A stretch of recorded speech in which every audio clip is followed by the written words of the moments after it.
I didn't know. I didn't even know we started. I know, they don't tell us. They just go. Yeah, why don't they say show's starting? Hey, guys, heads up. 30 seconds, your mics will be on. Yeah. They never let us know. It's been going for a while. I was fixing my headphones for the last 10 minutes. I don't know how much people hear. I mean, I even hear my song. Now this is coming loud. All right. You can cut it off. People know where they get a gist of what the song's about, right? Why do you build me up, Buttercup? Just to let me down. Why do you? Yeah, why do you build me up? I always thought it was why. Oh. Why do you build me up, Buttercup? Is that what I do? Are you sending messages to me? No, it's what we do to our audience. We build them up and we let them down. I don't think we ever build them up.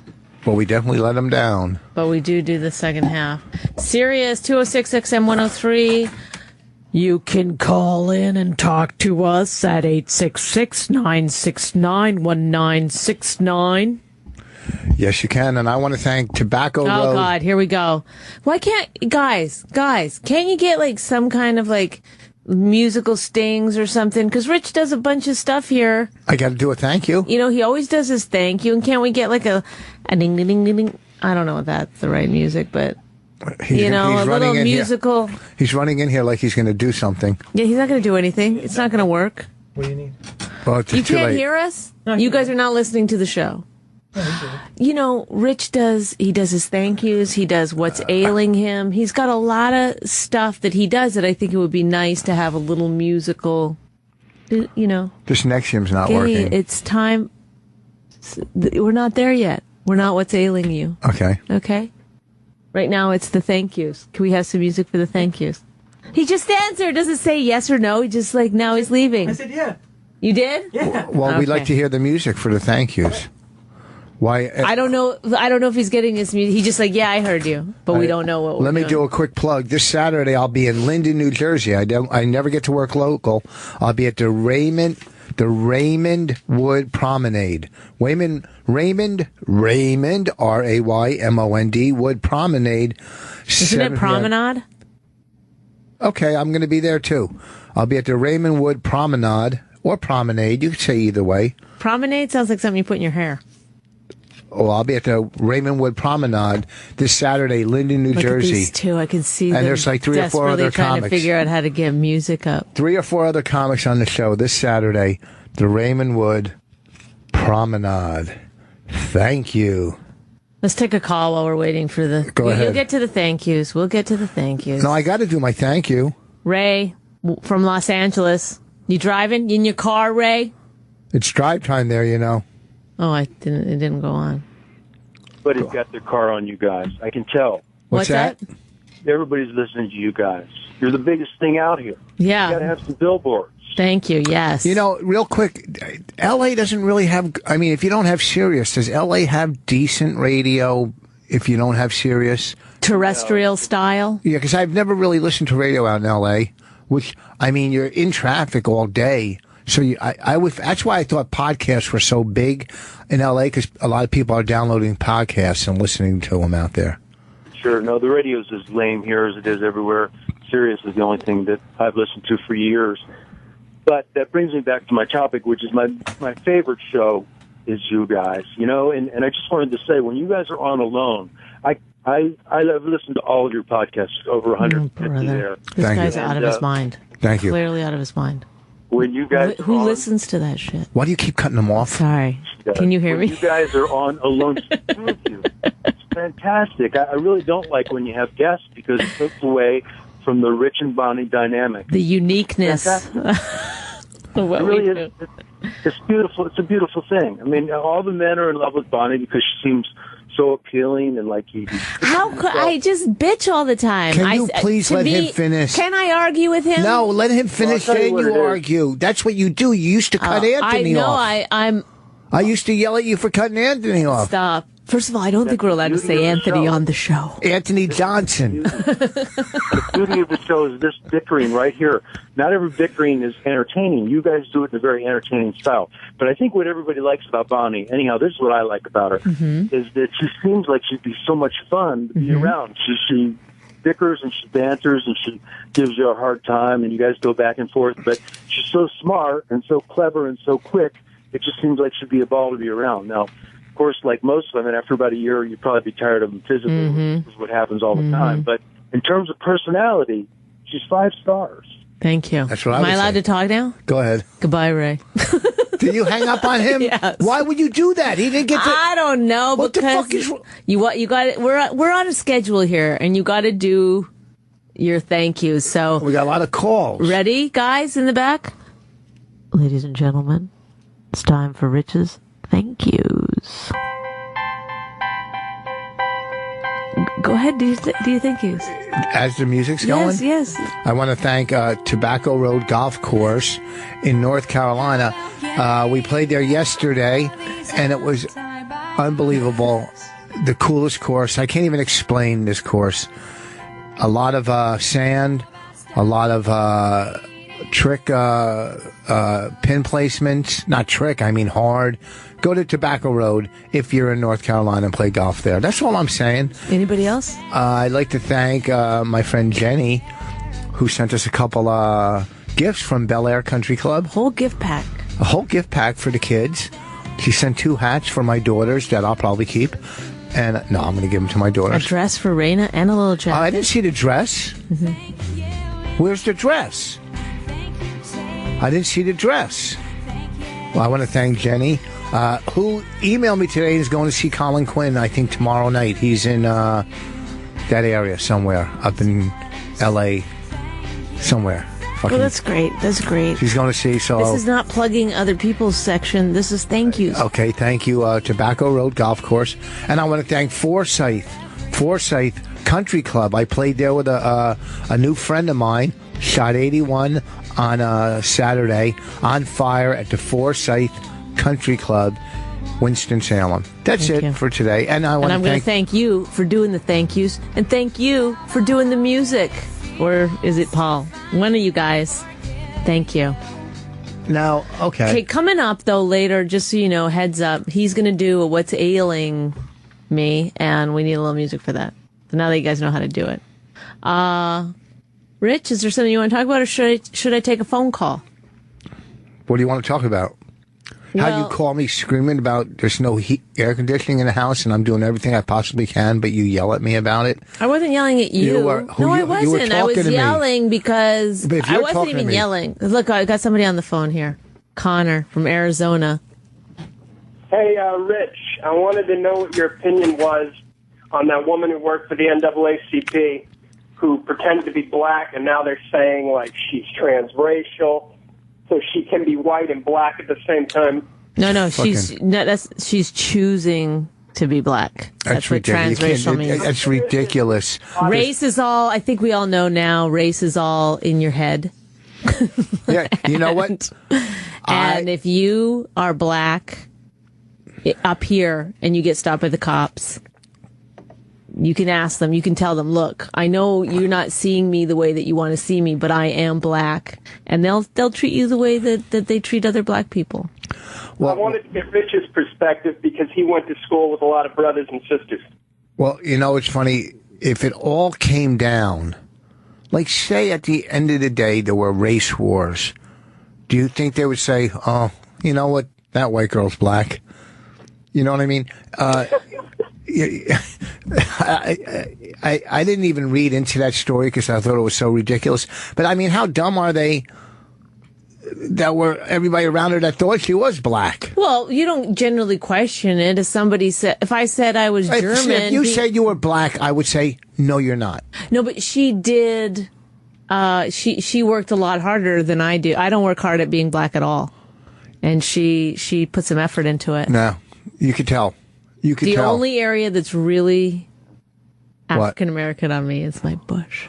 Do you know, Jews started the NAACP, funded them in the beginning, and started it because they saw how much that blacks and Jews were hated, and they figured we got to bond together. Why do you always Is that Connor? Did anybody? No, I mean, fulfill your? I didn't read enough call? of the story because I didn't care. I don't really care about the story, to tell you the truth. So it's just another, and they're going to make it politically correct where she's okay. Hey, there's nothing wrong with pretending you're black. Well, there's nothing wrong with pretending you're Asian. There's nothing wrong, because everybody. Is there something wrong with co-opting someone else's? I think there is, totally. And the thing is like, I'm wondering where all this PC stuff is going, because like you go from the whole trigger warning thing and then the safety zones and the transgender and then everything else. I mean, a lot of it makes sense. This transracial thing, I was really blown away by the fact that, like, I saw, like, that Melissa Harris Perry or whatever woman on MSNBC and another black woman. They were, like, defending this chick, saying, like, oh, this is transracial. And I mean, honestly, this is like a curveball, because, I mean, what's the end game there? How does that make any sense? When it comes to transgender, that's something you can't fight. That's a feeling. That's who you are. Can you fight it? I don't know. I mean, I don't think they could fight. If you feel like you are a girl. I can't believe I'm coming out on that. But I mean, I don't know. But I'm not transgender, so I really don't know. But saying I feel that I'm black, but then that's not saying anything, because you're just another person. This is the thing: is that you can be whoever you want to be. Go ahead. But the problem comes in is when you are saying that you grew up a certain way and getting advantages or none of the disadvantages of saying that you're black in order to, do we only owe her 20 acres and half a mule? I mean, do we owe her the whole 40 acres? I don't really get the reference. I mean, I do, but it's stupid. Why is it stupid? I don't know. It's just such a It's not stupid. It was a good reference.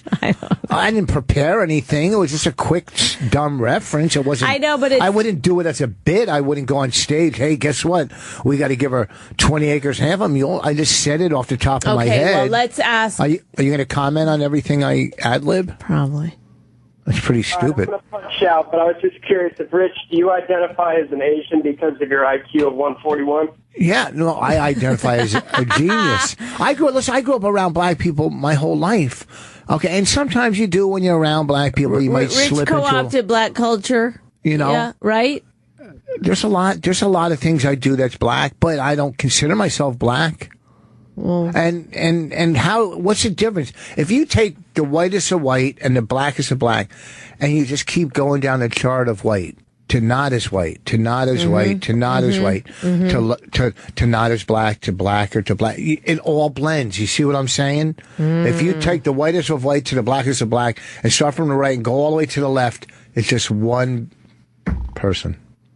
Do you get what I'm saying? Do you get what I'm saying on the phone? Are you saying everybody's the same under their skin? Yeah, fucking people are people. Okay, so you are a product of your environment, but there's black people that grew up in white neighborhoods, white people that grew up in black neighborhoods, black people that brought up in the ghetto, white people in the ghetto, black people in Bel Air, white people in Bel Air. So it's all fucking, how do you really say I'm black or I'm white? You know what I'm saying? Transracial. That's all bullshit. You're just a fraud. Get it? I did. I have to be honest. Does it not make sense? I stopped listening a little while ago. Okay. People don't get me sometimes. But there's more questions. But so I mean, if I had a better vocabulary, I could explain myself better. Tommy, go ahead. I called for that reason that jackass took my question. Yeah, I noticed that. My problem is with that is the parents knew the whole time, and now that they're feuding with her, now they have something to say. That's the problem. Well, this is the craziest thing to me about the story is that the parents decided to go public with it. I mean, why didn't they just tell the person at the NAACP? What is it? The NAACP. Sorry, I got mixed up. Why didn't they just tell that organization? Why did they go public? Right, they benefited from somehow because they knew this for 10 years. That's the problem I have with it. It's like none of their damn business. And now that you're feuding with them, I guess one of the sons has been accused of rape or some nonsense. So now she's supporting one of the original sons. Her brother is being accused of rape also. Yeah. And she is supporting the the victim, and now they're pissed off at her. Oh, there's also, in addition to, there's a family feud going on. Oh, I didn't realize that. Yes. Richard Dawson has nothing to do with it, though. This is a good, would be a good, solid FX show, guys. And that's why I don't like that ad lib.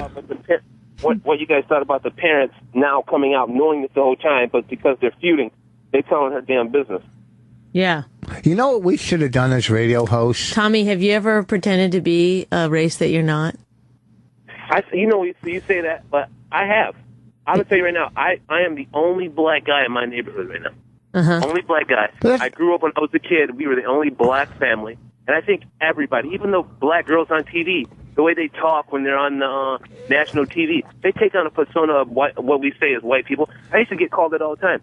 Oh, they go white Tommy because I use proper sentences or what have you. But you're not doing it now. Yeah, but aren't they? But at some point, wait, hold on. But they're stereotyping black people in this. That's holding black people down. But that's what I think too. That's like a weird thing to say that you're talking white. You know, black people are hurting their own cause when you're going, when black people go after people, like Colin Powell or Condoleezza Rice calling them, Uncle Tom's, this and that. No, exactly. That's bullshit because they are helping people in general and they're helping the black community to advance to another level. You see what I'm saying? Exactly. So black people are only holding themselves down by calling another one a Tom, if you ask me. That's my opinion. I always have said that to myself. Like, are you serious? Just because I'm using proper English and my pants are on my waist, that I'm Uncle Tom and all that nonsense. But my whole point is, everybody does it. If you listen to Carrie White, the actress,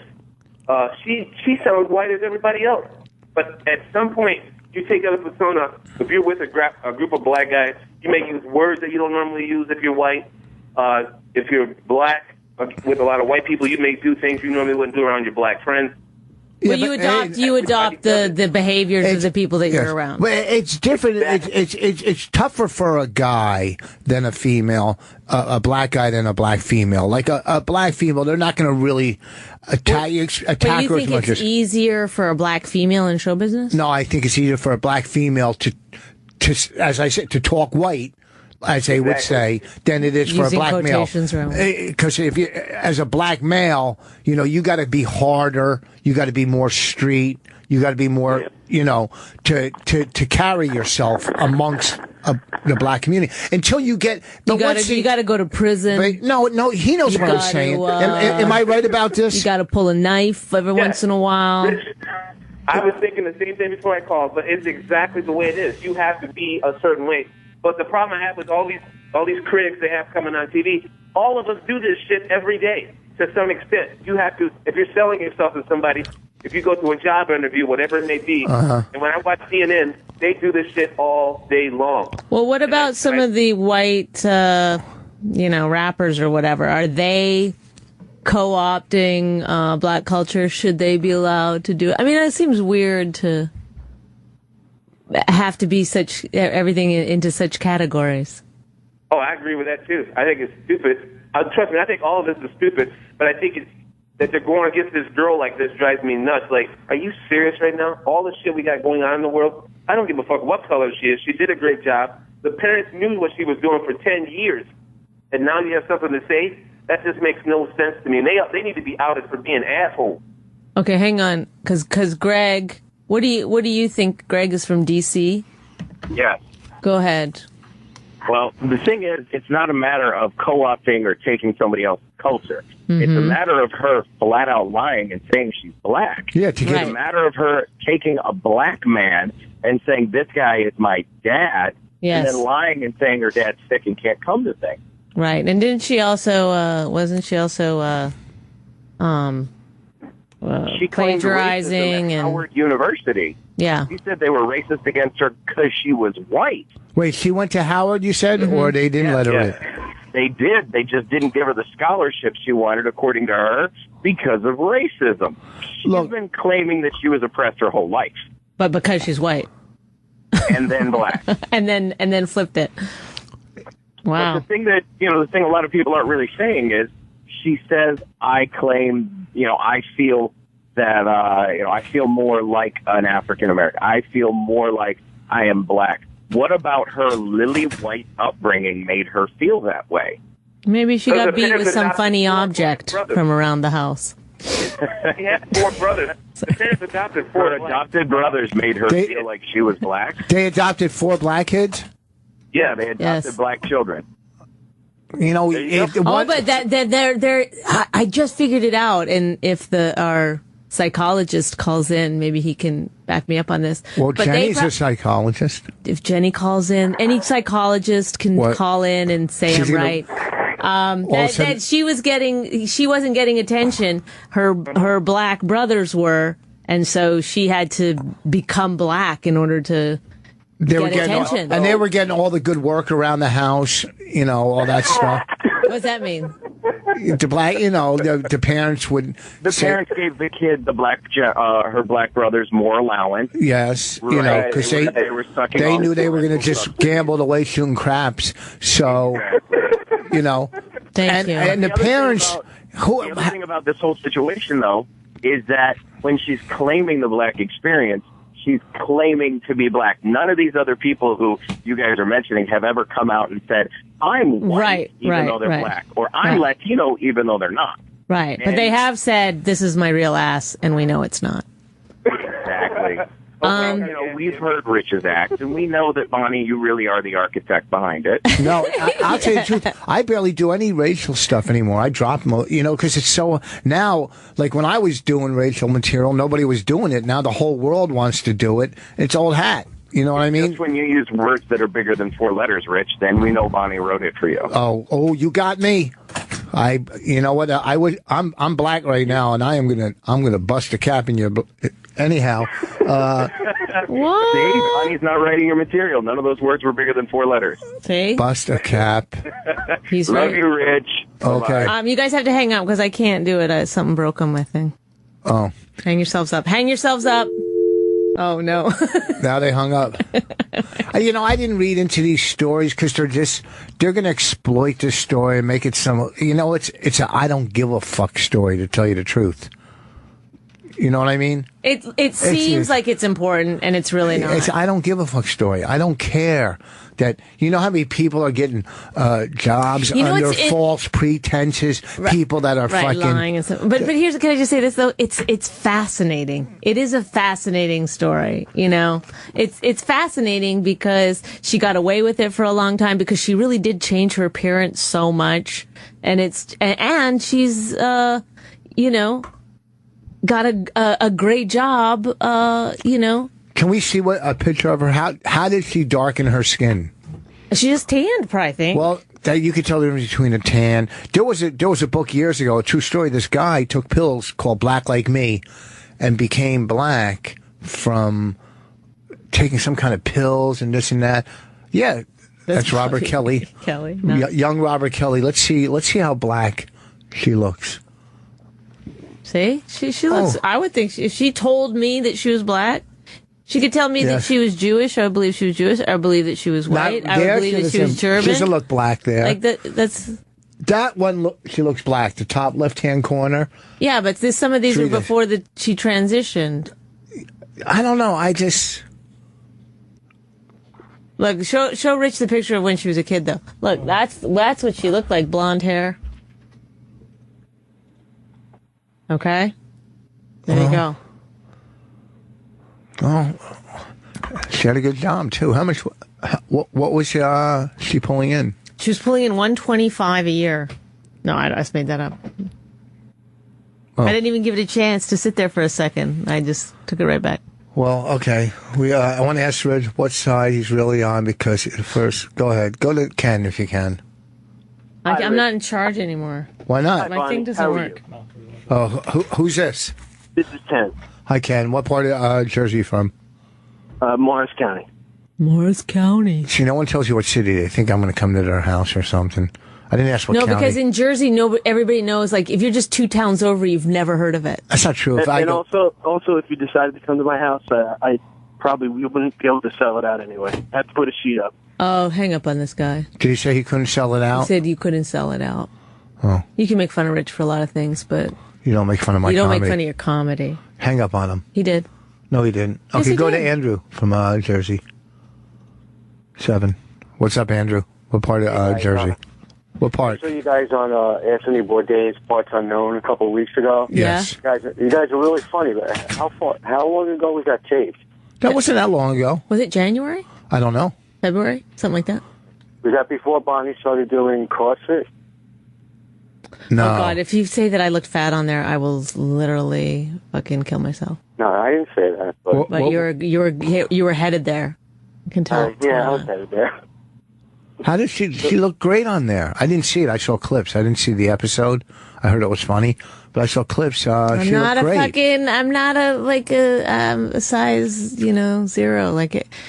Fucking Well, people Rich is are. always taking a hit, so I figured maybe once in a while you take a hit. Yeah, but Go she's ahead. beautiful. No, to give me the hit. I don't care, but I mean I do care. But go ahead. She's I'll not take fat. it. She's I'll not take fat. it. Maybe a little between her No, ankle and her foot. No, look. I'm getting bigger and bigger every You're not getting fucking bigger. day. I can't. You're not getting bigger. I can't do anything about it. Your mouth got bigger today when it wrapped around my Shut up. earlobe. So how was the episode? Was it good? No, it was really good. Yeah, it was definitely. It was a lot of fun taping that. It was a lot of fun, but Is he a nice guy? He seems like a pretty cool guy. yeah. He's a big fan of Bonnie's, and that's why we got on the show, because... He hates Trump, though. Well, yeah, so big deal. A lot of people hate a lot of people. Who cares, It's funny when people like fucking millionaires don't like this one or that one doesn't. Who gives a fuck? I don't care. Well, you should care about Does something. You have a Atlantic fucking good radio comedy? show and you're talking about shit. Well, I he mean, you doesn't- can't like just every person who calls. The last one, you were like, I don't give a shit. This I don't one, give- you're like, I don't give a But shit. I don't get it. Then people call about a golf course. You're like, my blah, blah, No, blah, but blah, it's blah. stupid to care about what celebrity likes another celebrity. Who would care about that? I wouldn't care about that. Does that bother me? No, it doesn't. It doesn't affect my Hello. life. Welcome. We have, luckily, we have a Thank you for major. coming. We have a major star that just walked in the room. I can't. I need to be in charge of this. It's really annoying. It's a real treat to have this young man come in. Even the way he's dressed, we know he's not working tonight because no comic works in shorts. You just don't do it. You even look like you just came like from the zoo. Like if you were going to do a show even at a camp, I don't think you would do in shorts. I was out running. Yeah, you could tell. Yeah, Just I get up every morning at 2 and run for 12 hours. Well, I guess you can guess we have Jackie Martling here tonight, Yes. folks. A hooker is with a midget.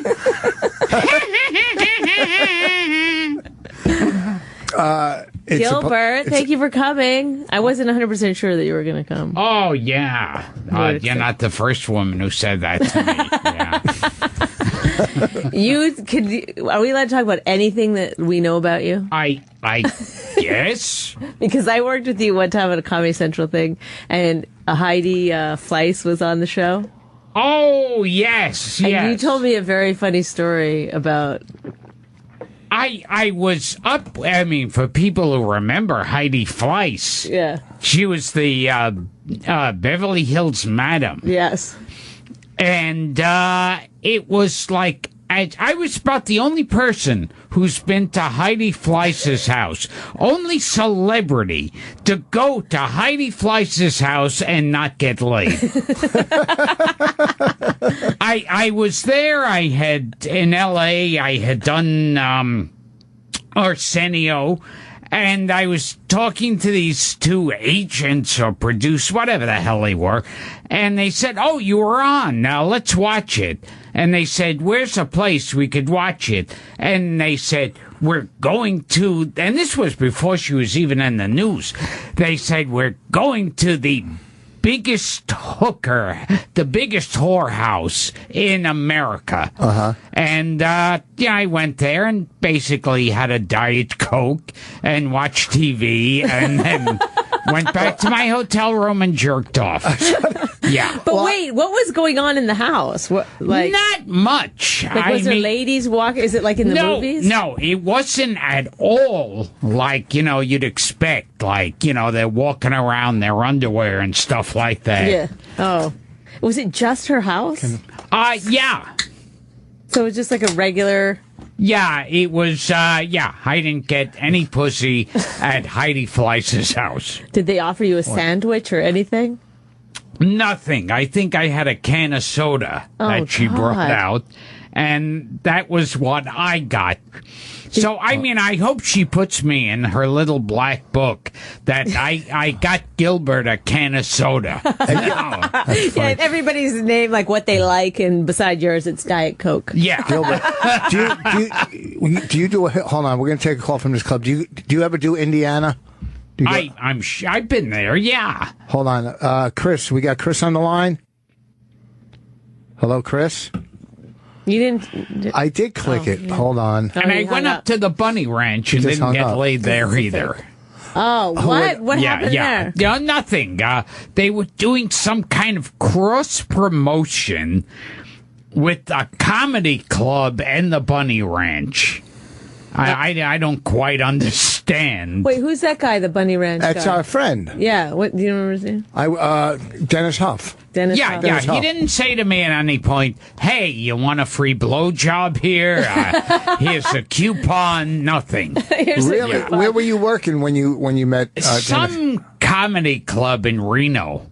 But he does love comedians that... Who, Dennis? Yeah. He might have comped my night when I went there, if I went. He could have. Did you, oh, wait, you were at the Bunny Ranch? Yeah. And you got some goodies? I could have got comped. No, yeah. just tell the truth. I don't care. What do you mean? No, I never been to the Bunny Ranch. But Dennis, we had breakfast. We had breakfast with Dennis Huff, the owner of Bunny Ranch, and Ron Jeremy, and they were arguing which is worse, pornography or prostitution. Yeah. Because when there was, and it was like a real argument. They were having a real heated argument over. Yeah, Ron Jeremy was saying, like, you know, prostitution is wrong and it's a terrible, blight on society. And Dennis Huff was saying it's completely natural, normal. It's pornography that's ruining. I really want to hear a counterpoint with Ron Jeremy. I mean, they're both going to hell anyhow. Yeah. Indianapolis, call back if you want. Here's the deal. You started out doing stand-up at Catch, right? Was that your first? No. Catch wasn't even open when I started, I don't think. How did you? Tell us how you started. I love these started stories. out, I don't know. I used to be this goofy kid doing imitations of people I saw on TV. And then someone told my sister about some club in the city that had an open mic night. And I went there and, put my name down. They put me on. And that was about it. Very uneventful. What place was? Do you remember what it was? Well, this is really weird. For years, I thought it was the bitter end. And I spoke to my sister who said, no, it wasn't. Oh. Yeah, but I used to go. That's the first place I ever worked in New York. I think David Heenan got me on at the bitter end.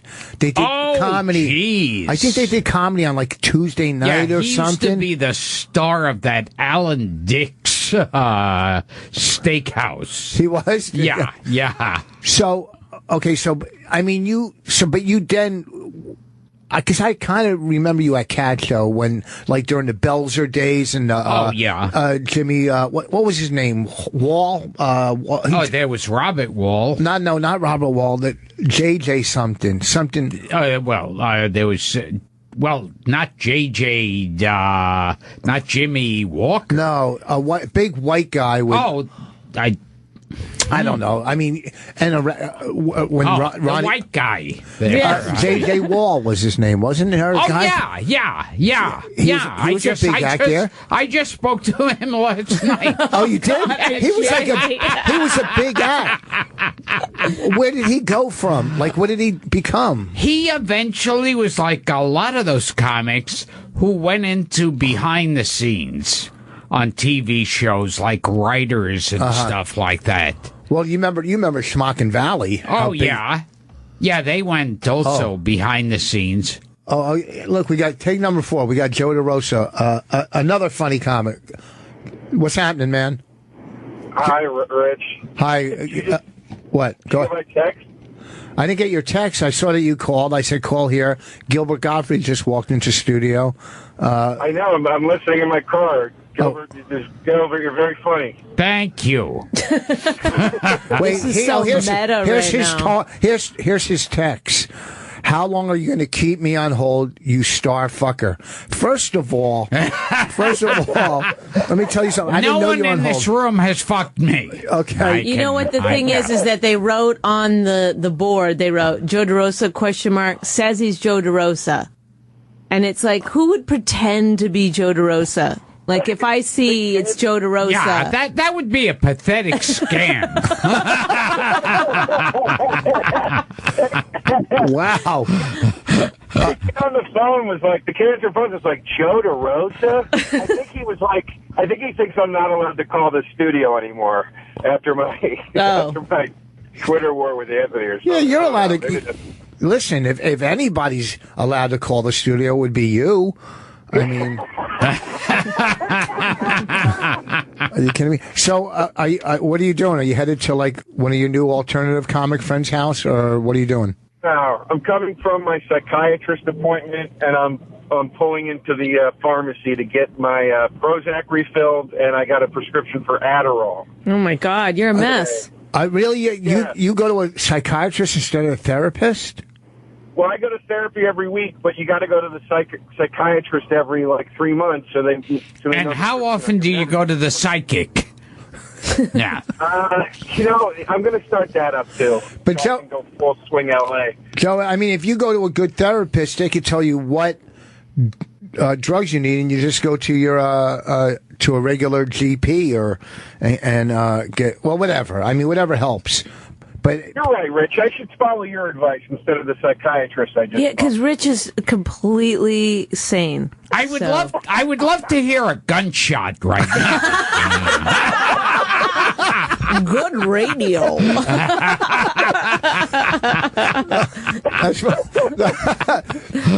But is hilarious. Is Prozac for anxiety or depression? He said that's hilarious, but he said it like, that's hilarious. Prozac's for depression, right? That's hilarious. God speaks to me. I was laughing, but I was afraid you guys couldn't hear me laughing. That's why I said that's hilarious. Would you ask me, Rich? Is Prozac for depression or anxiety? What is it for? It's for both. I mean, it helps with your anxiety. It's not like an anxiety thing like Xanax. It's a long term. It helps. All right, just give a short answer on those ones. Come on, we don't need to hear the whole thing. Can you still get an erection? Yeah, I could still get an erection. I couldn't on Zoloft. Zoloft was fucking worse. I mean, even the name sounds like you're not going to get an erection. I know. It sounds like a soft dick. Do you know when I was 21, when I had anxiety, bad, and I'm old now, they didn't really know what anxiety was at 20. They just put you in a mental institution and give you Thorazine and Haldol. And my day was just doing like the Thorazine shuffle, just walking in circles around the 5th floor of the mental ward. That's what I did. Me and this girl that I got along with, she wore her robe. And then I remember one day I was so fucking out of it on Thorazine, this and that. My friend came to visit me, and I said, I can't have any visitors. We're going for our walk today. Because they were taking us out on a nice spring day. and eventually I got out of there, and I've had anxiety You're my whole out of life. there, but you're still, I'm going for my walk today. Well, Bonnie's really on fire. Well, Bonnie's a real ad-libber today. Hey, guys. I've heard that story 200 times. You did? Yes. How about the stories you think I'd tell have a me? better punchline by now? I don't have a punchline. I just told a true story. No, I said I would. You seem so normal now. It was 21. So everything going well for you, DeRosa? No, Rich. That's why I'm on Prozac and fucking Adderall. What is wrong? What's going on? What's so terrible? You're right. That was a dumb question. No, I'm joking. Everything's fine. Yeah, it's fine. I like LA. I miss New York. It's fine. Everything's fine out here. It sounds like you're not defensive at all. Do you have a girlfriend? No, I still haven't figured that out. I realized today, Bonnie, I've never been in a relationship in my life. It's all been flings. my entire life.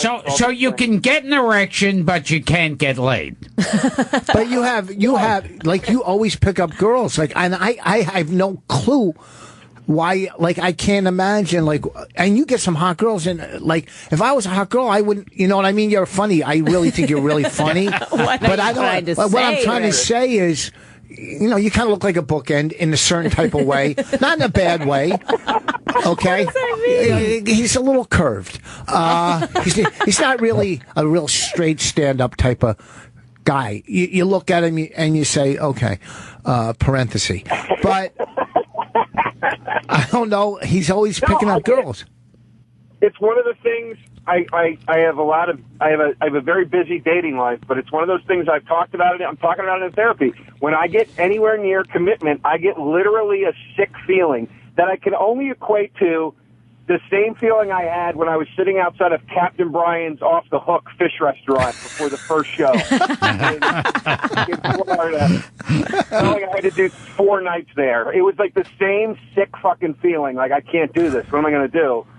I don't know what it is. I hate it about myself. Well, you just gotta find the right girl. Gilbert, it took Gilbert a long time to Gilbert's got a beautiful wife, kids. 2 kids, you know. Listen, we got Gilbert, how old were you when you got married, Gilbert, if you don't mind me asking? 85. All right.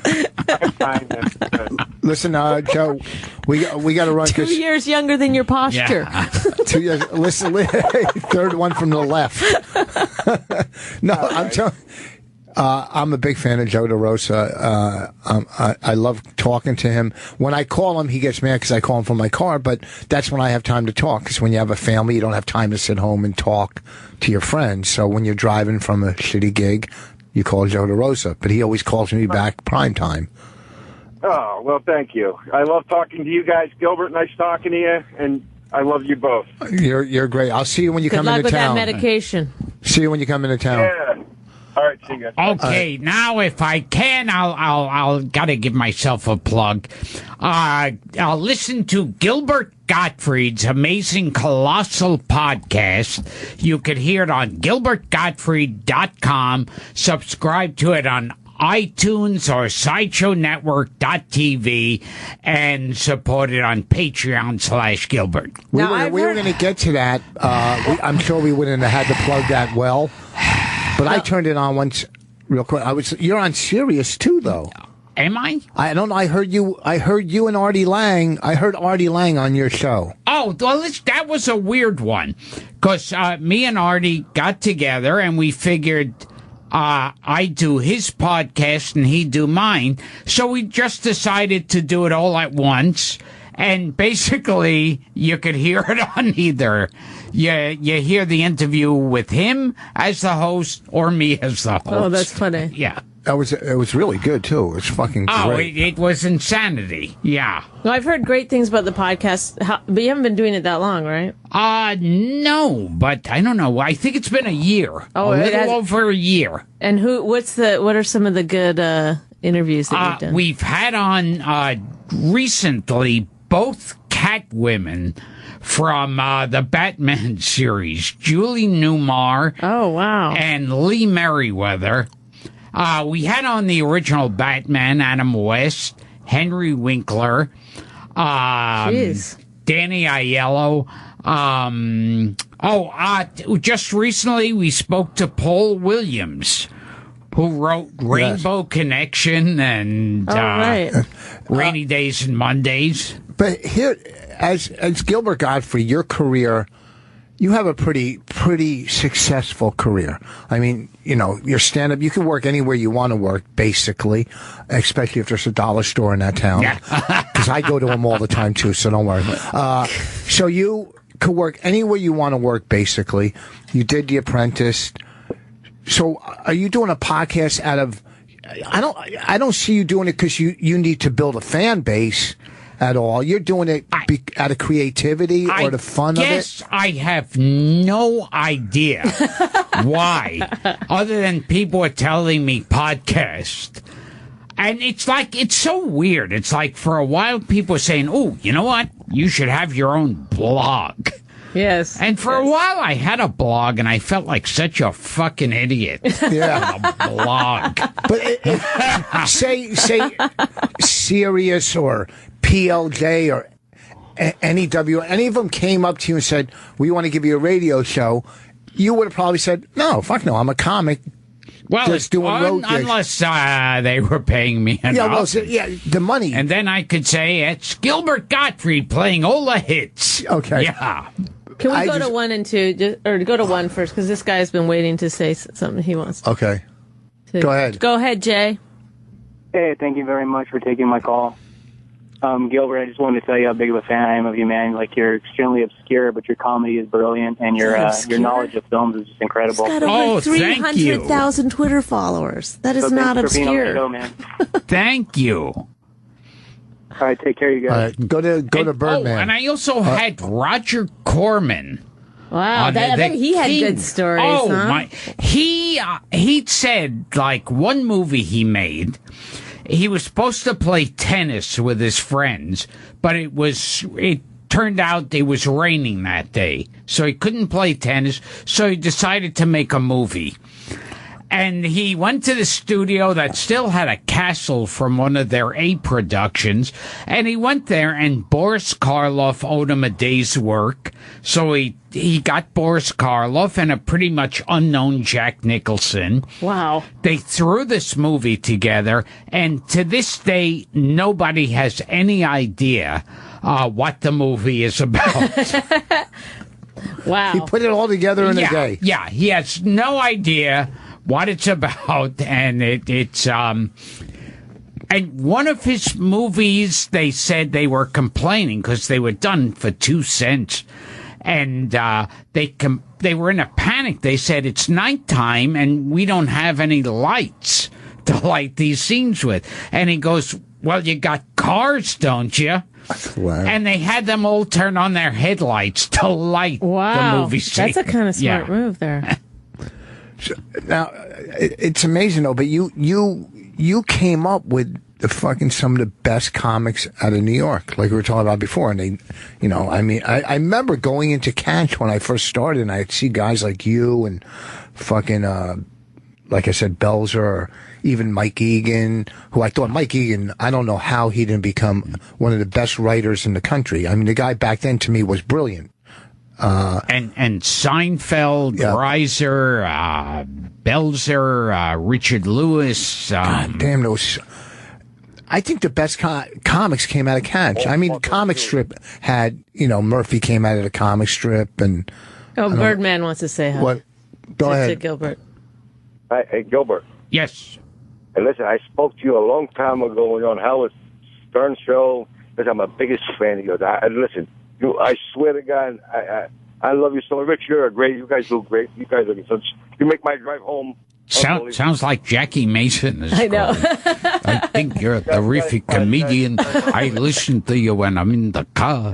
When I'm in my car, I got a car radio, and then sometimes with my car radio, I turn the knob on, and the knob makes the radio come on, and then I listen to it, and then I'm paying attention to what's playing on the radio, and then this guy's talking to me next to me in the car, and he goes.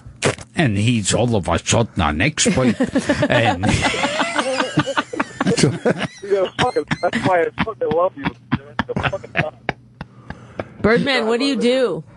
But I own a construction company in the city. I live on Long Island. Matter of fact, I live right down the street from Anthony. How do I know you? How come you said I know? Where do I know you from? I talked to you on the show a few times with Opie. Yeah, I was called up. I spoke to you a few times. I have a construction company. We have cement there. Sometimes we have bricks. And I put one brick on top of the other brick, and it makes a building. I want to invite you to play golf. I'm a member of Brooks, so I want to invite you to play golf. Sometimes I make a building. I put a door there, and the door is the way you walk into the building. And then there's windows there in case you want to look out the window. You used to do so many obscure impressions. One night I think I had the late show at Caroline's, and you were doing the real shows, the headlining. And I walked in, and you were doing like, not Jackie Mason. I mean, you used to do impressions so well. And nobody knew who the fuck they were. Yeah. Some of them, right? Yeah. I mean, you did a great Brenner. Yeah. You walk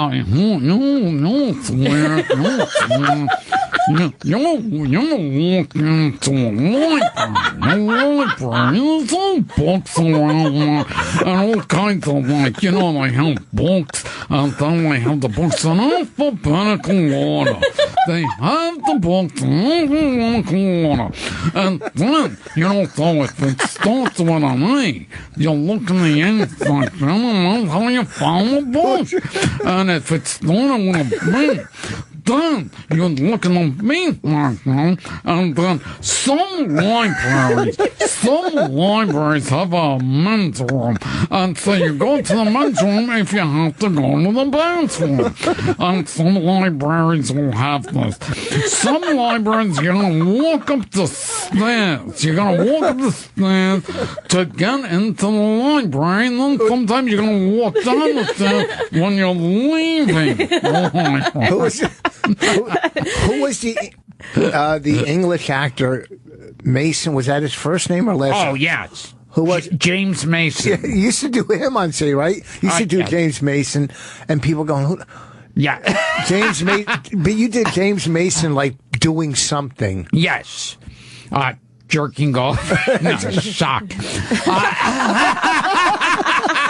I used to do Jerry Seinfeld when he was just another comic around the clubs. And so the audience had no idea who he was. He hadn't been on TV. And I used to do it because it entertained me. It made me laugh, and the waitresses and bartenders and the staff and other comics would be in the back laughing. The audience would be scratching their heads. And Seinfeld never came into the room when I was doing that. He'd be pacing the bar angrily, going, "That doesn't sound anything like me. Why does he make it sound like I have some kind of high-pitch sing-song voice? I don't talk that way." Why would he get mad, though? It's a compliment. It's so funny. I remember when there was a club in New York, Rags to Riches. I think gave Seinfeld $25,000 on New Year's Eve, and I think they closed January 1st. In New York City, it's when Seinfeld was first, before his TV show was getting big. He did a couple, he did Carson's and whatever, and Rags to Riches was this club. It had beautiful backdrop of this. I don't know if you remember. It was just I don't remember that at all. Yeah, Rags to Riches, and I think they gave him $25,000. And wow, riches to rags. Yeah. I remember watching him on TV, and I used to I could not stop laughing when I used to watch Seinfeld. I think Shandling made me laugh. Oh, he was so funny. fucking, his stand-up, though. I don't know how he didn't become the guest host. I mean, fill in for Carson. I thought Shandling would have been the best. He was great when he filled in as a host. Hold on. Oh, Jesus. Who are you buddies with? Who did you hang out with? Oh, God. I don't know. I don't know if I ever had any. There were some I would be friends with for a short time, and then everyone went in their own direction. Did you do the the Palazzo and the Jerry Stanley one-nighters, like the Upper Deck? And all those? Yeah, all of those. They would be those ones where they go, we'll pay you $10, and it's a 5-hour ride. Yeah, but I mean, there were so many in Jersey and all the one-nighters. And I remember, I probably talked about it. I used to book a room. I didn't know. Yes, I've heard. But I mean, the acts. I'm going to leave for a little bit. No, the acts we used to get, Joe Bolster, Rooney, all of them, Jenny, everybody was doing all these one-nighters around Jersey. The Wood and Nickel, BF Packies, Freddy's. Freddy's Comedy Club in Bernardsville had every fucking comic there. It was like the first comedy club in Jersey. They had Seinfeld, Eddie Murphy, all of them were there. Do you remember that club, Freddy's, in Bernardsville? I don't think I remember Freddy's. I remember a few others. There was a place called, and I don't remember if it was Jersey or Long Island, called the Rainy Night House. Oh, that was Queens. Yeah, Rick Messina was the bartender there. Oh, Rick Messina was a bartender at the Rainy Night House. I went there and auditioned and bombed so bad it was unbelievable. And I remember there was a place in D.C. called Garvin's Grill. Garvin's Comedy Club. Harry and Don Siegel owned it. Garvin's. The original one was right off of 14th Street in the back of the parking lot upstairs, and it was like one of the best comedy clubs. And then they opened Garvin's it was a great club. Rascals, obviously you did Rascals. Oh, yeah. You know, that was the big one. When that opened in Jersey, and the Penny Arcade. Do you remember the Penny Arcade? I don't remember the Penny Arcade that well. I went to the Penny Arcade, and I'm watching Mike Reynolds. I'm going, this is the funniest man on earth. Oh, my God. Because I just started comedy, or I didn't know. I'm going, this guy is so But he did fucking... have that funny bit. Bike rentals. Bike rentals. Did you know that bit? Where he goes to the beach. Oh, yeah. That's the only bit I know of him. And I used to go to the clubs, and I saw Hiram at a club once. I saw Hiram at Catch. We went to Catch. I wasn't doing comedy. I was hanging out with my drug dealer. And I said, I want to be a comic. So he took me to Catch. And Hiram Did you say it like that? I want to be a comic. Yeah. Hey, mister, listen. I've been thinking about this for a while. But he took me, and Hiram was, I guess, either hosting or... And I thought, this is the funniest man alive. Fucking Hiram Gaston. And when he did the Jackie Gleason... He is pretty funny, though. Well, Hiram is a funny guy. And then there was another comic, Jackie Diamond, that used to work there. They used to do an old Catskill guy. Do you remember him? This is the fifth thing you don't remember. I'm trying to think you are making up a lot of this stuff. I'm starting to question now the validity of your stories. I remember there was also a girl who called herself the Cowgirl. This goes back. She used to play mainly at Catch. And she'd dress up in like a cowboy hat, a whole cowgirl outfit, and I think she'd sing Vacation. I never saw the cowgirl. Yeah, it was peculiar. Is that how the ladies had to compete back then? No, there was some great. I mean, girls were killing. Nancy Parker. Who else? Abby Stein. Was there people always say like. Oh, there's never been any women in comedy, but I feel like when I started doing stand-up, there was a lot of women in comedy. Maybe then there was like maybe a dearth, and then it came back again. There's always been women in comedy. What other comics, what other open micers are comics going to bang? You know what I mean? Dude, they gotta stick around, the ladies. Is there a lot of women you remember when you were back in the Catch days? I do remember...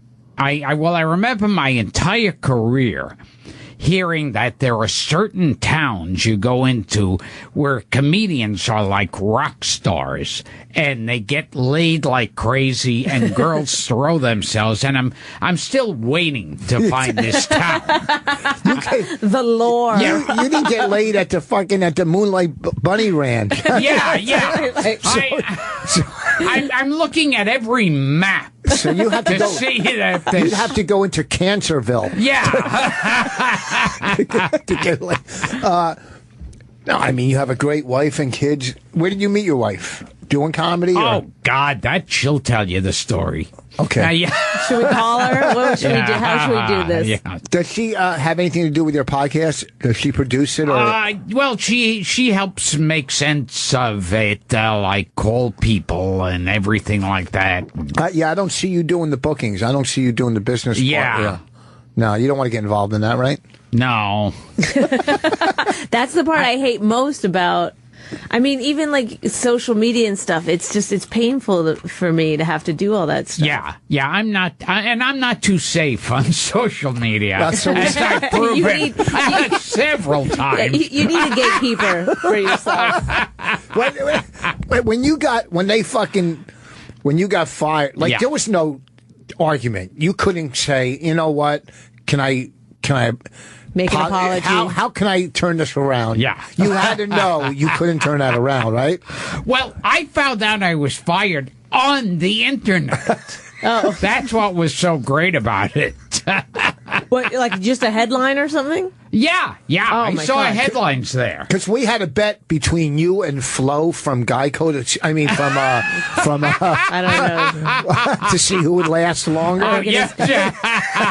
Fucking Flo. I'll have to send Flo some flowers. When you did the tweet, did you have any inkling that it was going to cause such an uproar? To me, it was like I've been doing stuff like that my entire career. Right. I made fun of September 11th and a million things like that. So to me, it was like when I saw the outrage and all the press, it was like, it's like if you wake up every morning and have a bowl of cornflakes, and then one day you have a bowl of cornflakes and all hell breaks loose. Yeah, but because there's a record of it, I guess, on Twitter. Why is Twitter so much more? And couldn't you tell, who was it, Geico? Couldn't you say, look, my character for Geico would never write that. Yeah. Okay? I'm sorry about this other guy, but my character. But I suppose, could the same thing have happened if, let's say, you were on stage and you did the joke on stage, and then Entertainment nowadays, Tonight was like, hey, this is... Yeah, see, nowadays that does happen. Right. Because it used to be like, well, you were safe in the clubs. In the clubs, you knew you could be outrageous, anything you want to do. And now, anything you say at the clubs is recorded and played all over the internet. Yeah, but you know what? The first one was Richards. Yeah, Richards. Michael Richards. Yeah. Michael Richards. And then he went on Letterman to apologize, and everyone kept laughing because people couldn't believe that a celebrity was going to apologize for something, and now it's so commonplace. Well, now people demand it. The thing I do nowadays is I'll send out the dumbest jokes. I'll go, what do why did the alphabet take a laxative so they could have a vowel movement? Yeah. And then I'll put in an apology. Good. I apologize to all the letters of the alphabet. Because that's how incredibly stupid it's gotten with the internet. Yeah, well, nobody gives you any leeway anymore. It's like you got to bat 1,000 every time. It's like nobody looks at the rest of your work or who you are as a person. It depends who you are. Look, there's certain comics that can get away with anything. There's certain actors that can get away with anything. I remember when Daniel Tosh did that rape bit.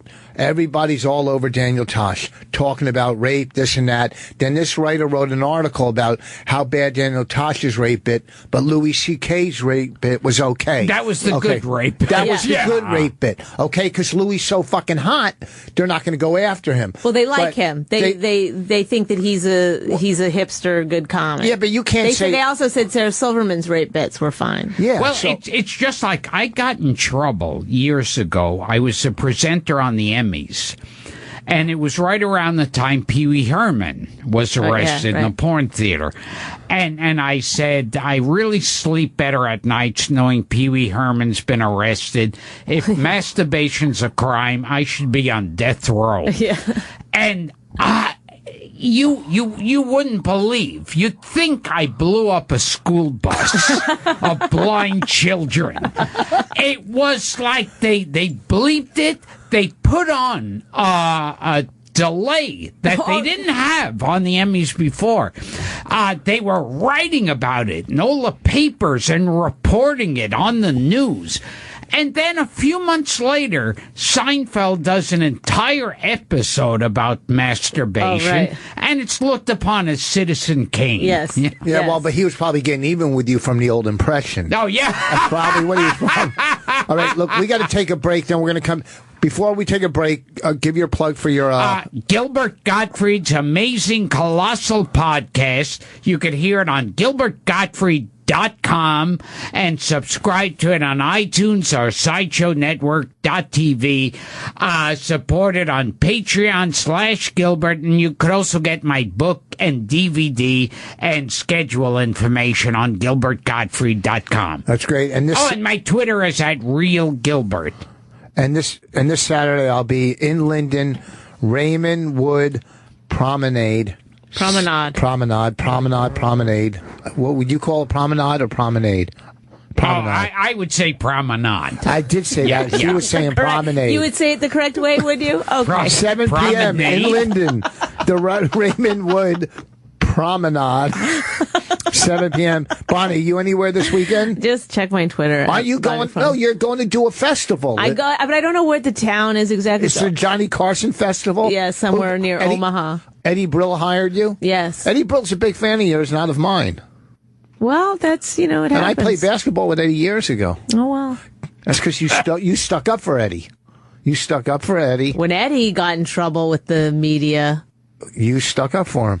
I went public because they said he was mean to women, or he didn't book women on Letterman, but he booked, yes, and then he booked me twice. I kind of had to come out and say, hey, I also mentioned that Letterman really did nothing for my career, so it wasn't such a big deal if you weren't getting booked on.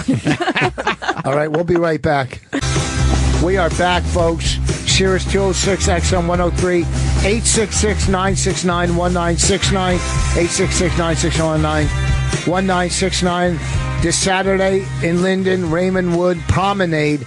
I will be. You will not stop doing it. I said promenade. It's promenade.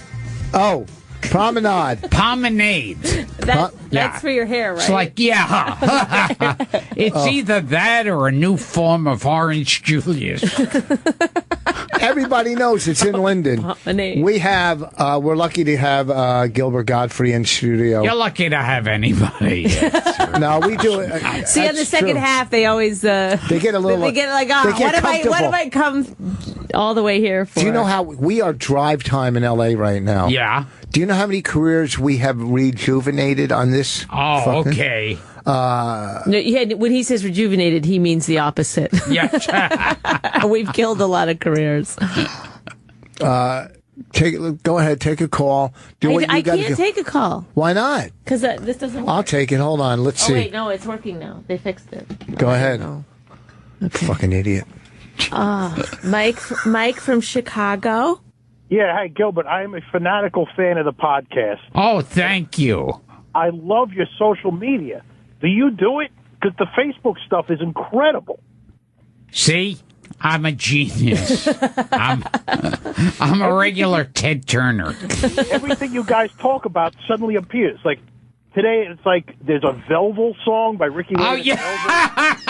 Yes. Ricky Lane and Velvel. The Matzo Ball song. Exactly. There's the opening credits to the Will the Real Jerry Lewis Please Sit Down cartoon. That's funny.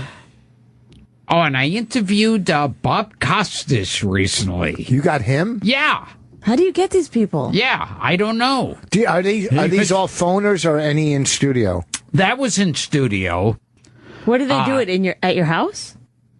It depends. Sometimes it's been in my house.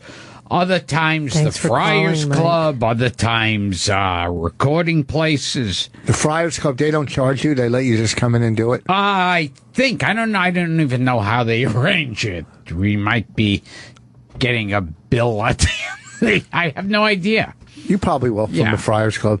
No, I don't know. I'm just saying that. We wanted to shoot part of our movie there. We made a movie called Women Aren't Funny. It's a very funny documentary. You should watch it on Netflix. And didn't we want to shoot at the Friars Club, and they wanted us to... Yeah, we were going to do some interviews there. And would they... I don't know, exorbitant, is that the right word? I don't know. I can't even say promenade right. It's promenade. That's what I'm saying. I can't say it right. Go to Utah. James from Utah. Hey, I'll be in Utah in July. I'll be there. Hey, I know it's not at Wise Guys. It's at that new other club. Yes. Now, how did you know that? He's a comic. The other day, brother. What's that? I heard you say it the other day, so I was checking it out, and I'm going to be up there.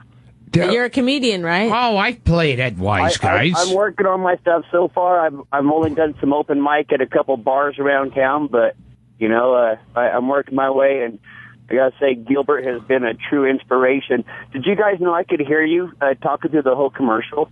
Oh, shit. It was really interesting what Gilbert was starting to say right towards coming back into, what were you smoking there, Gilbert? What were you talking about, the smoking there? Oh, my God, our mics were hot. Yes. Oh, just the... he could only hear it. The people that were on the phone could hear it, but no one else. She was asking me if I ever, like, got drunk or did drugs. And I remember years ago, like my teens and 20s, like grass was all over the place back then. And what made me stop smoking it was like I would smoke it, get incredibly happy. And then I'd go, oh, what am I so happy about? And then it would like come crashing down, like where if I had like a mosquito bite, it was like some tropical disease that was going to kill me. Yeah, right? It would just like your brain would go crazy. I get paranoid from pot. I would be walking down the street convinced every single person on the street is just has a plan to kill me. Yeah, some of that might have been true. Yeah. Well, okay. Does that tie in with maybe because you were so happy first, because you thought it was going to be Ugu? Yes. I love you, fucking Gilbert. Bonnie Rich, you rule. Hey, James, what's this new... Hey, James, hold on. Yeah. This new comedy club, it's not Wise. What is it? Is it a nice place? Is it in town? Tell me about it. I'm from down in southern Utah, so I haven't been up there yet. I just got my tickets, and I'm just... my mom had a stroke, and she lives up there, so I'm just going to happen to be up there taking care of her, so I'm going to go... Aw, you're a nice person. That's great. I hate when people throw in other people's sicknesses when I'm asking a normal question. You know, there was no... We didn't have to hear about your mom's stroke. We're sorry to hear about it, but you just... We're sorry to hear about it because we don't want to hear about it. What's that? It looks like she's laughing all the time. Oh, so sad. Are they already advertising me in Utah? Do you know?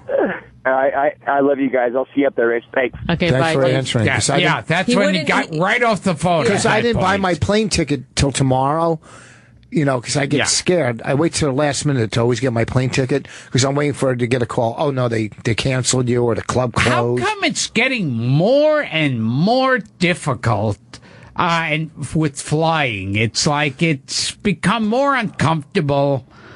The seats are getting closer together. I just read that they're now going to put more seats in. I don't know what they're putting them in the overhead compartment now. It's already like smaller. If somebody puts their chair back, you have to put your chair back. They get mad at you if you put your chair back. And one, they cut back on flights. Two, they cut back on size of planes. You know, it's a fucking night to fly to Utah round trip. Is almost $700 fucking dollars. And I remember too, Coach, and it seems like insane now. Coach used to serve lunch. Yeah. Oh, you might as well forget about that. Yeah. It would be like saying like homeless people used to eat caviar. Oh, yeah. You know. But also, you didn't used to pay for your luggage. Oh, no. I mean, you didn't. They didn't like say, "Oh, your luggage weighs too much." They didn't say, "Well." I don't call Bonnie luggage. Do you? You don't now fly. All everybody does is they just take it up to the doors, and then they don't have to pay for it. But you don't fly one airline all the time, where you become. No. I always, you check all the airlines. Which one's got the cheapest flight? Which one's the most convenient? Yeah, but if you've been as much as you fly, if you've been with Continental to United, your status, you wouldn't be paying for luggage at all. Well, it's too late now because you didn't do it. but now it's 700 fucking bucks.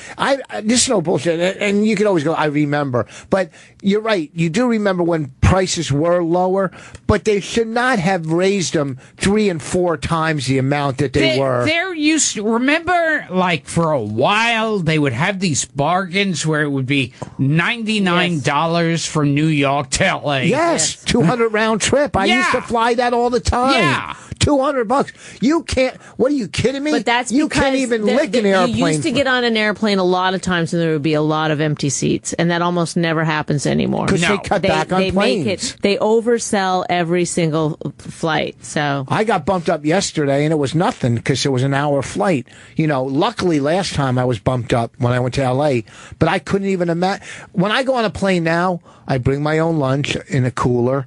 You know, I bring sandwiches because if I'm flying fucking 5 hours, if you're flying, they give you a deal that, like, for $12, they'll give you a little box with a chocolate chip cookie, and then a box of raisins, and a fucking some hummus that's in some kind of like it's in a. You got to squeeze it out like it's hummus ketchup. Yeah, hummus that doesn't have to be refrigerated. Yes, how the fuck do you have hummus that doesn't? That always wondered, like when I check in my hotel rooms and I see those little creamers that don't have to be refrigerated. they do have to be refrigerated. No, not the ones in the hotel room. No, they go bad. They do go bad. I've definitely had ones that go bad. But how long does it take? I don't know how long. A when week? you see little balls bouncing around your coffee. Yeah, but how many chemicals are in there for them to even last 2 weeks without going bad? Well, I think it's the fact that they're airtight. Is that what you think it is? I mean, there's milk that you can buy that's in a carton on the shelf. It's not refrigerated. Yes. So, I mean, it has to be, airtight. And pre-September 11th, I remember about... This year? This year. It happened again. It was two, 3 times.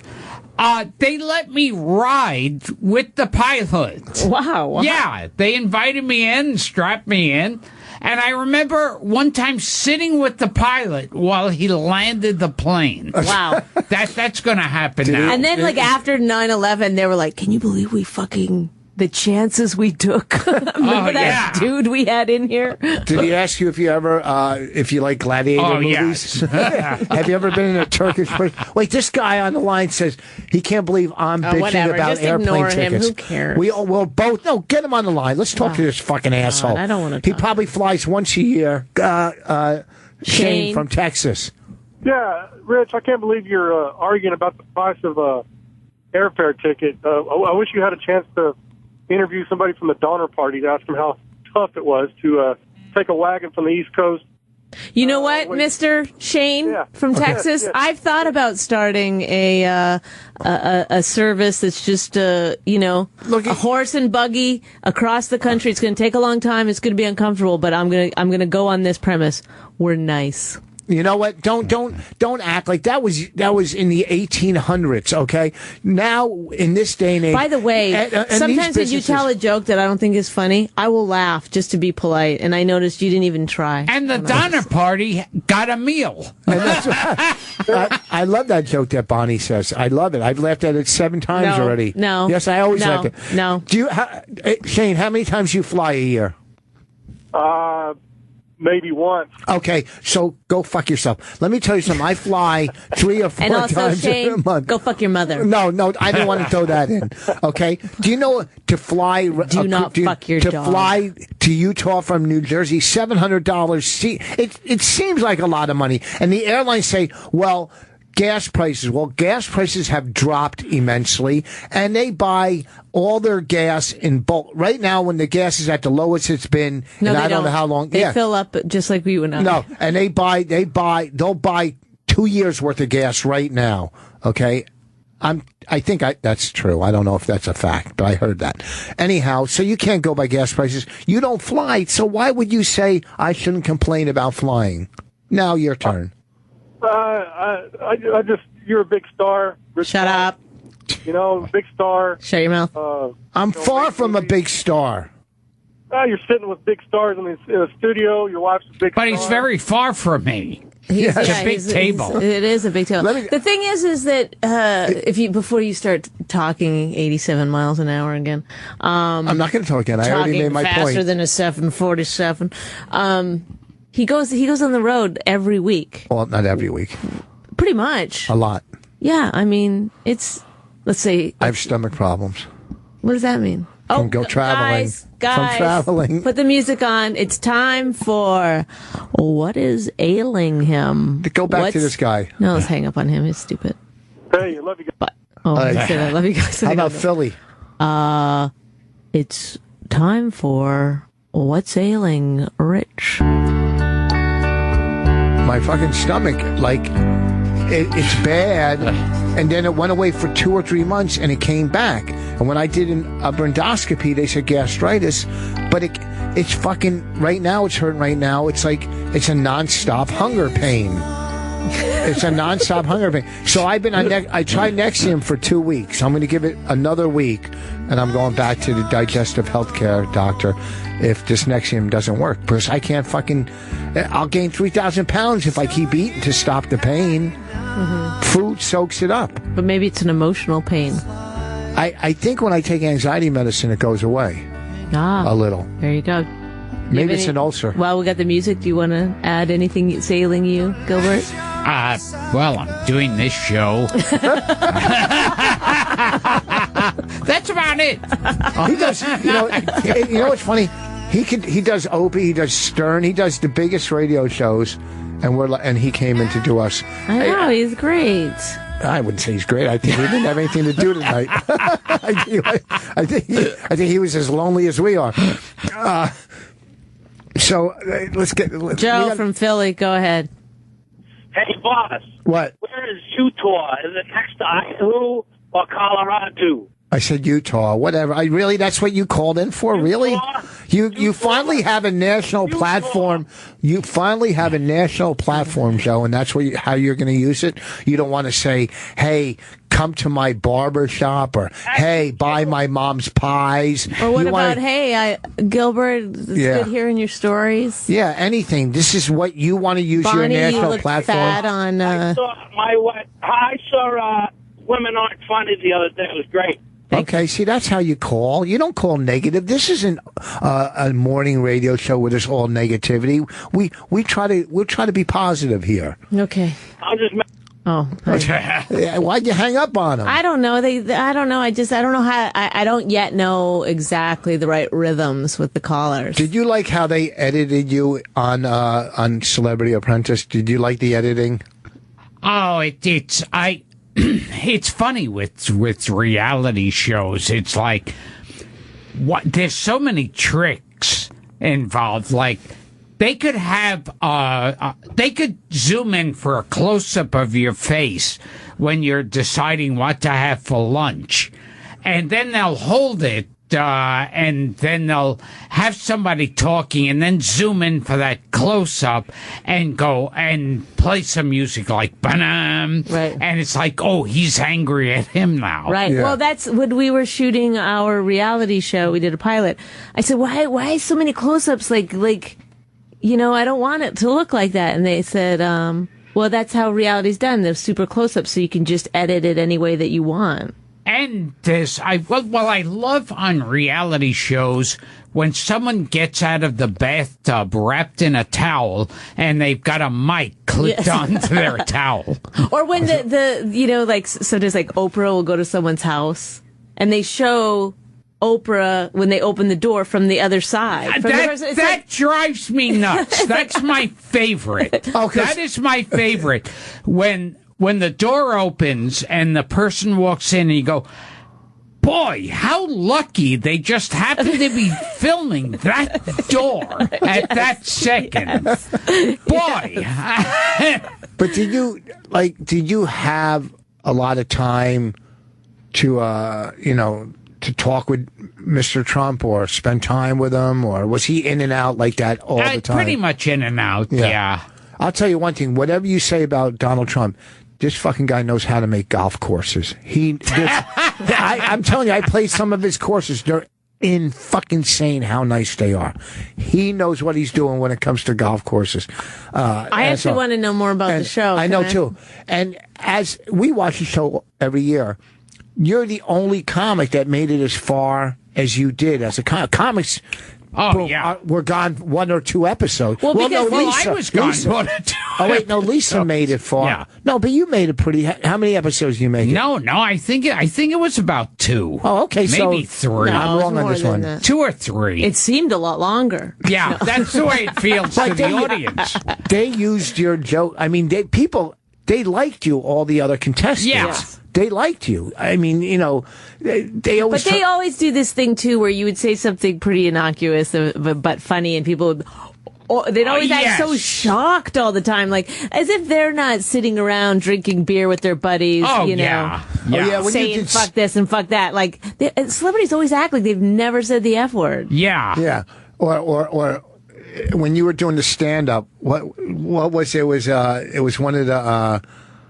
Challenges Yeah. And they acted like, it's just crazy. Yeah. I thought like, I miss the 2-year-olds playing hopscotch in that restaurant. That I should have watched my language. Yeah. I know. And half of them are falling off chandeliers naked on their partner's face. Oh, yeah. But it's just so. Of course, they're going to throw the comic under the bus. The second they say that you have to do stand up on there. It's like years ago when they were on The Apprentice, Corey Kahaney, they got her to do stand up, and they had her to do it during the day outside to corporate, probably a car company. Yeah, that's the worst. She should have went on, and the person that hired her for this task, Corey should have went up and said, "You're fired for hiring me to try to make these fucking people laugh in the middle of the day." Because that's impossible. Yeah. Outdoors, trying to make a bunch of old white men laugh in the day is impossible. Right, on TV. Yeah. Because they know that they're being watched also. They're not in a darkened comedy club. Which is going back to what you're saying, like in the comedy clubs. Clubs? The comedy clubs. I like to call them the comedy clubs. The colostomy clubs. Yes. That's like the beauty of it was that you got to sort of release some tensions of the stuff you couldn't talk about during the day and be inappropriate. And now you can't even do it there. Can you go to Mike real quick? He's going to talk about my stomach. Mike, what? Yes, ma'am. I was hearing what was wrong with Rich today, and I was wondering if he hadn't read that article about all of these over-the-counter prescription medications or non-prescription medications that can give you heart attacks. They destroy the lining of the blood vessels in I've your heard this cardiovascular before. system. Yes. And he could be on the verge of a major heart attack right in the middle of the show. Well, we can only hope. I've got life insurance. So things are picking up. So first of all, I only tried this Nexium for today makes 2 weeks. Okay. These studies are for people that have been taking them for like a year, and these studies are not approved studies yet by the FDA. What is it? The FDA. Food and Drug Administration. Yeah, so I know the study. So I know the studies you're talking about because I heard him talking about it on one of these talk shows. So it's not a confirmed study, and it's also for long-time users. Am I correct? Well, yes and no, because inevitably when you look at the sample, there are some people that haven't been taking it even a year. It depends on how much you're taking, because inevitably when people buy something over the counter, they self-medicate. Yeah. Okay, I just want to put you on notice that one more inevitably, and I'm going to hang up. Can you please? I want to listen to this. Leave him alone. Are you a doctor? Can you throw in a literally? Yeah. Are you a doctor? No, but I've had enough chemistry to know, and I've seen enough individuals around me that... You're not even a doctor. What do you do? I can't tell you. Oh, come on! CIA. I cannot tell you where I am right now. What the fuck? He literally can't tell where he is I now. cannot tell you where I am. South Carolina, they're so racist. Like, they have streets called, like... He's not even in South Carolina. They have streets called, like, Plantation Way or, like, Apartments, Plantation Village in South Carolina. Remember we were in Hilton Head? Like, that's like asking me to live in Auschwitz Towers. You know what I mean? Get it? You get it? Oh, you get it? Yeah. You can only get there by train. Listen. See how I do for you? Anywhere, the one thing you realize is that as bad as it may have been in the South, it's still like that. You go up to South Boston, you go to parts of New York City, God almighty. What? I'd hate to go in there if I were a black person. You think it's racist up here in New York? Oh, hell yes. Where? All of the friends that I have that are black, they won't even go to Boston. There are parts of New York they won't go to. There are places up We're getting a head nod from our black producer. He says it's true. Let me tell you, at least down here, a black person knows who they are and where they stand, and there's no pretension. Oh, no, so they should stand... now we're getting a head shake. But wait, they should be able to stand right next to the white guy who's telling them where to stand. They should be able to stand wherever the fuck they want. When This is black producer has to weigh in. Go ahead. Mike, I disagree. The reason being is because everybody's so polite, you don't really know what's going on behind the scenes. At least in New York, you know what they feel and how they feel as soon as you meet them. Oh, no, you don't. That was a colored moment. And I can tell you that because I lived in the whitest part of Georgia for the most part of my life. Ooh. And black people won't go to Bensonhurst, Brooklyn. Mm-hmm. Yeah, but that's just like Boston. There are places in Boston, there's no way you should be driving through Boston after dark. Certain parts, especially South Boston. How would they see me? Ah, boom! He nailed it, Mike. They would see you because there'd be nobody driving the vehicle driving through their neighborhood. Well, don't you think black people tell the truth, Mike? And you got to think black people should have a curfew in certain areas. Don't you think that, Mike? Richard. No. Let me tell you, if you want to find out what it's like to be a minority, to be non-white, go to Hawaii and find out how whites are treated. We went to Hawaii. I was going to say, ask that chick that was the head of the NAACP. You know a lot about a lot of things there, Mike. I've been on every continent except Antarctica. Well, Okay, that's the only one I've been on. And I'm going to say this while you're on, so you can hear me and respond. This guy's full of shit. No, he's right about that. Hey, listen, I wouldn't listen to him about he's not a doctor. He can't tell you where he is. He heard He's the been on every study just continent. came out. I mean, the study just came out about the stomach medicine. Mike, what's your IQ? I'm not going to tell you. See? Look at this. Mike, are you married? Yes, I am. Okay. Does your wife think you're... Do you tell your wife anything? She has no idea where I am. I can't tell her where I am. See, this guy is like... Did you fall... Mike, did you fall down a well? No. Are you embarrassed? No. Mike, do you think they threw Gilbert under the bus on Celebrity Apprentice? Huh? You guys are funny. I enjoy listening to you. And I loved that night that you all had Raina on. She was fantastic. Thank you. Pretty funny. Thank you. Yeah, she's a very bright little girl. Yeah, she's on stomach medicine. You stay away from her, Mike. She's on Nexium. Stay away from her. You won't catch me in Jersey. I used to commute into Manhattan. You couldn't pay me to go back up there. Okay. Well, we won't. I'll tell you, though, you got some nice golf courses down in Hilton Head and some good barbecue. In South Carolina, because old Maurice's barbecue, he's not going to bend. He's going to fly the Confederate flag. But he still makes good barbecue, right? Oh, I hung up. Oh. I thought it was important to get back to our guest. Gilbert, do you have CDs out? What do you sell after He's got a new book?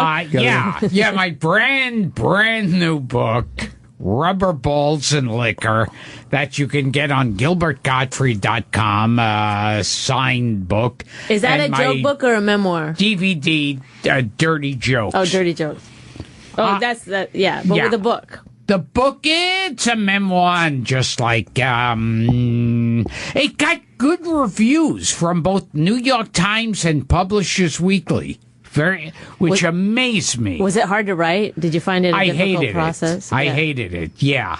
Why? You like telling stories? Yeah, but I hate, you know what I hated the most then was after they printed it out on a manuscript and they said, now reread it to make sure you like it. And I said, I don't want to read my own writing. Yeah.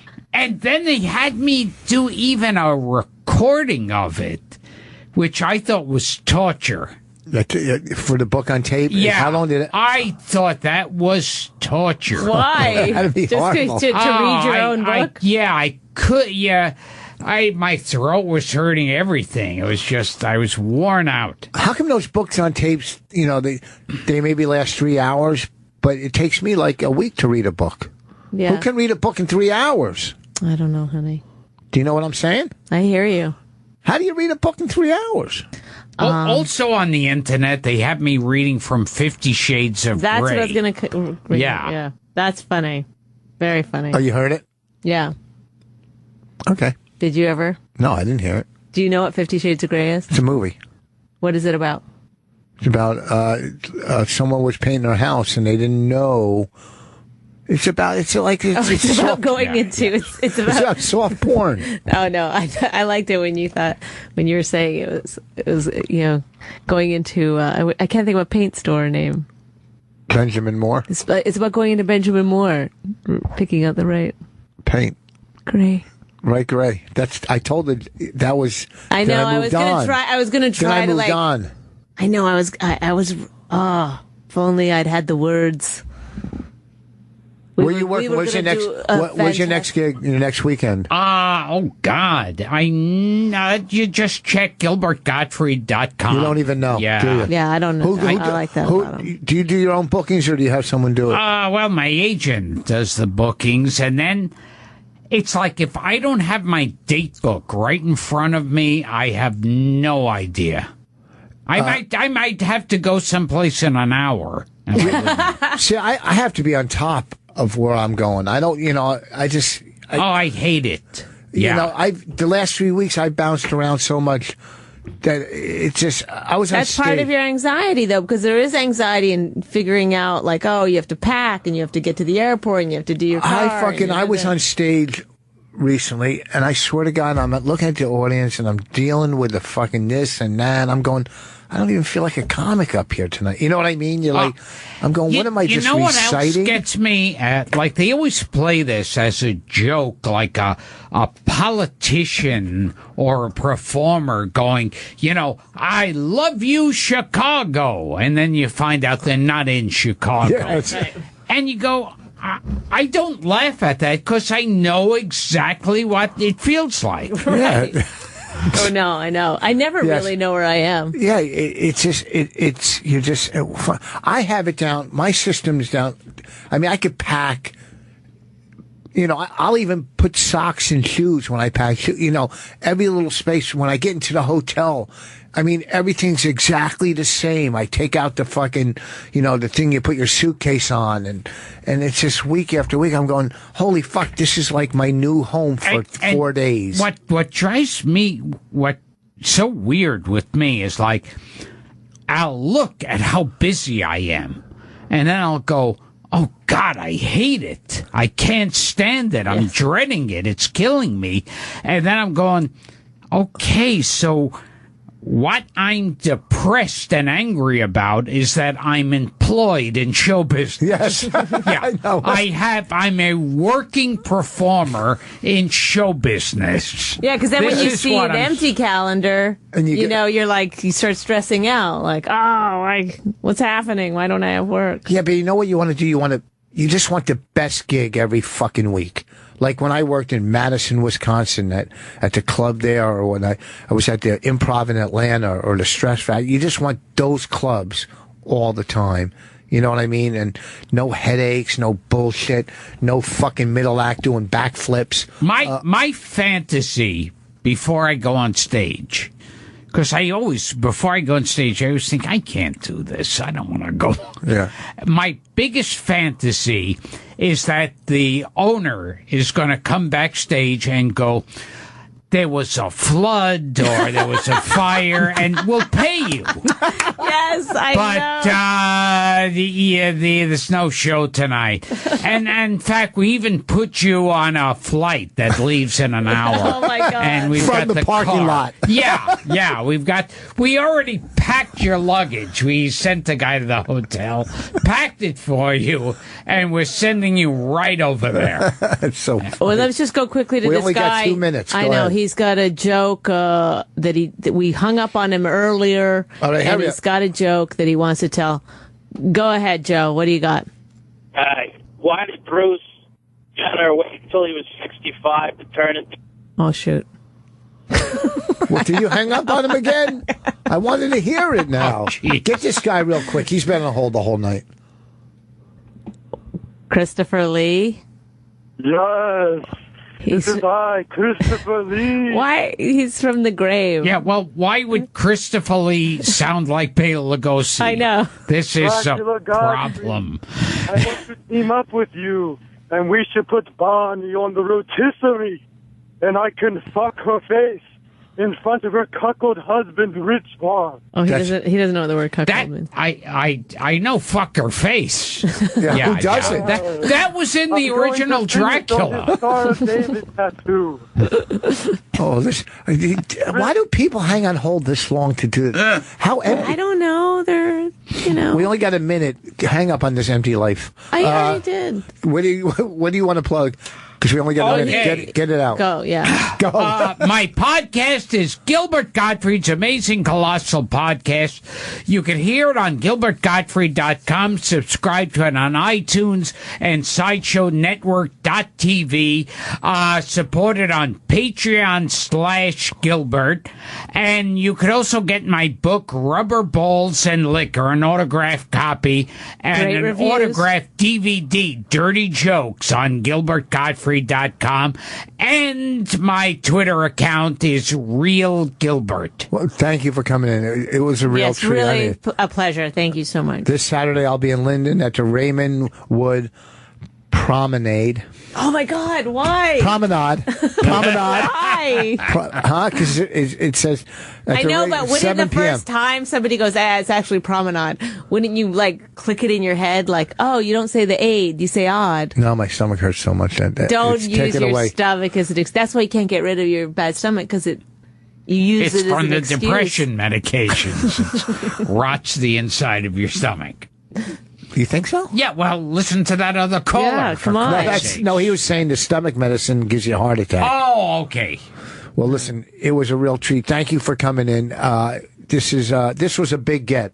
Bonnie, you did all right on this one. Thank you. Thank you.